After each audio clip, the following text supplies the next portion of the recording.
मेरे परम प्रिय भाई बहन, आपके अपने YouTube चैनल राघव ट्रेडिशनल ज्ञान में आप सभी का बहुत बहुत स्वागत है।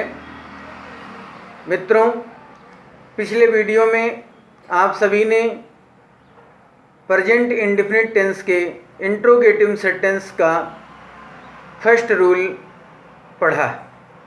आज हम आपको प्रेजेंट इंडेफिनिट टेंस के इंट्रोगेटिव सेंटेंस के सेकंड रूल के विषय में जानकारी देने जा रहे हैं।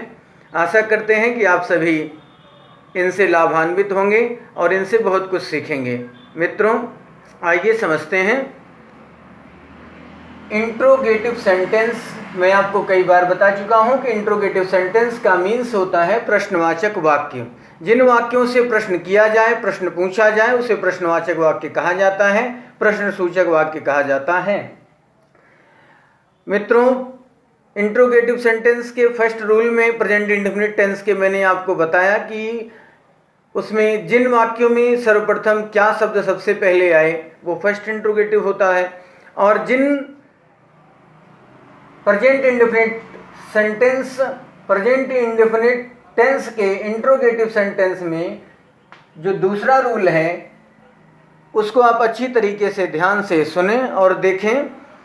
जिन प्रश्नवाचक वाक्यों के बीच में, ध्यान से समझने का प्रयत्न करेंगे, जिन प्रश्नवाचक वाक्यों के बीच में कब, कहाँ, कैसे, क्यों, क्या शब्द आते हैं, तो सबसे पहले इन शब्दों की खुद की अंग्रेजी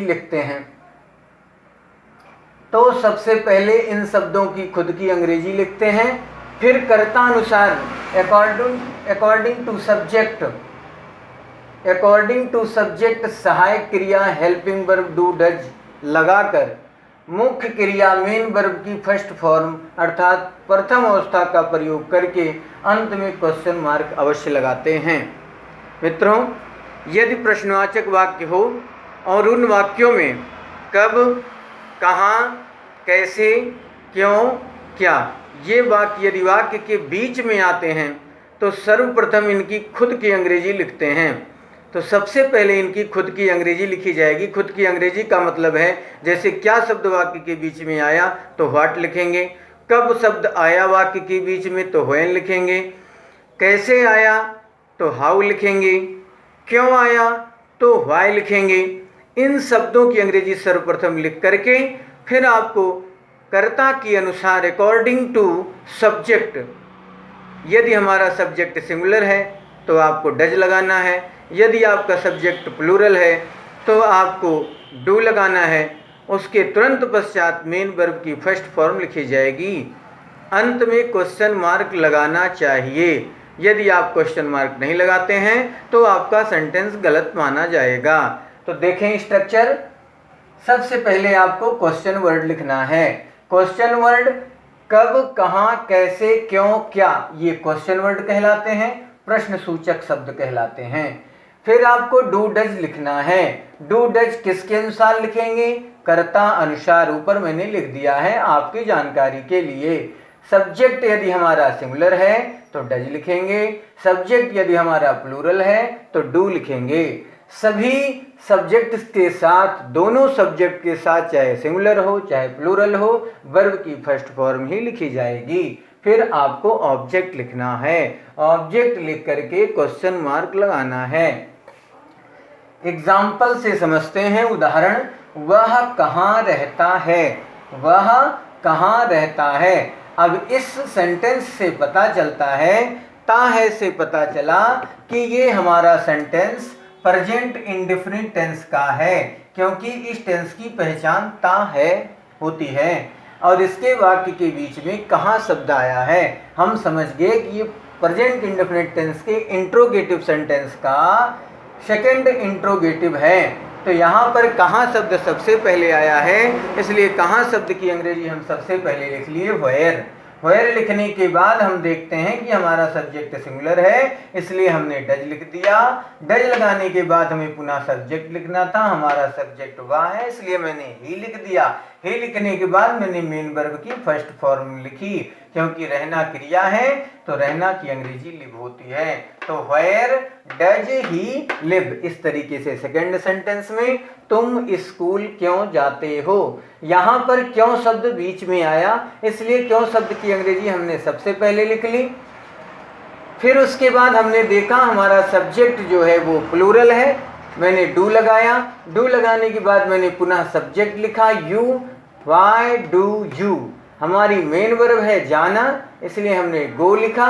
जब किसी स्थान को जाते हैं तो टू लगाते हैं, जा कहाँ रहे हैं, स्कूल जा रहे हैं। तो why do you go to school, question mark अवश्य लगाएं। अगले सेंटेंस में वह मेरे बारे में क्या कहते हैं। यहाँ पर क्या शब्द वाक्य के बीच में आया है, इसलिए हमने व्हाट शब्द सर्वप्रथम लिख लिया। फिर मैंने पुनः देखा कि हमारा सब्जेक्ट वो प्लूरल है, इसलिए हमने सहायक क्रिया हेल्पिंग वर्ब डू लगाई। तो व्हाट डू, पुनः मैंने सब्जेक्ट लिखा दे, व्हाट डू दे। कहना की अंग्रेजी से होती है, तो व्हाट डू दे से मेन वर्ब है। अबाउट मीन्स बारे में, मी मीन्स मेरे, ये ऑब्जेक्ट है। What do they say about me. Ragini मुझे कैसे जानती है। अब यहाँ पर वाक्य के बीच में कैसे शब्द आया, कैसे की अंग्रेजी हाउ होती है, मैंने सर्वप्रथम हाउ लिखा। रागिनी सिंगुलर है, इसलिए हमने डज लिखा, हाउ डज। फिर मैंने सब्जेक्ट लिखा रागिनी, हाउ डज रागिनी।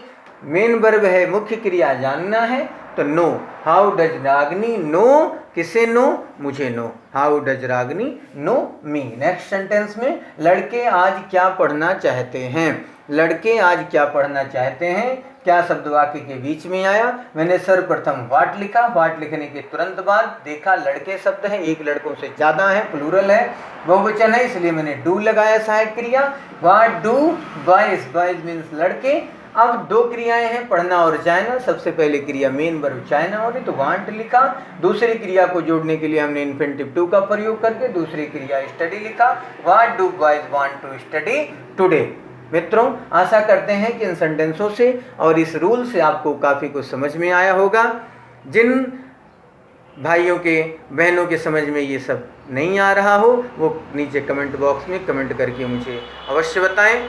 मित्रों, यदि आपने मेरे चैनल को अभी तक सब्सक्राइब नहीं किया है, लाइक नहीं किया है, शेयर नहीं किया है, तो आपसे निवेदन है आप लाइक, शेयर और सब्सक्राइब कर लें। Thanks for watching. धन्यवाद।